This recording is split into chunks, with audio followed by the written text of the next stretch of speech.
There we go. Here are First and Goal Sports. Grand Run Mall. Mike is doing TriStar Cut Platinum Edition. Signa Cuts. Box number 712 out of 1080. Everything's numbered 10 or less. Dun, dun, dun, dun, dun, dun, dun. But nothing but good ones so far, so. Let's hope this trend continues. Gene Stevens became first modern-day player with 3 hits in an inning. 6/18/1953 while playing for Boston. 5 of 5. It's an eBay 101. That's pretty cool. Oh, and on the back, Johnny Damon. Oh, that's pretty cool. Became the second modern-day player to record 3 hits in 1 inning.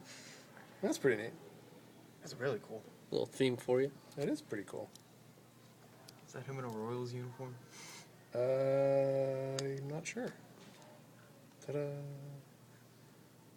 2 for the price of 1.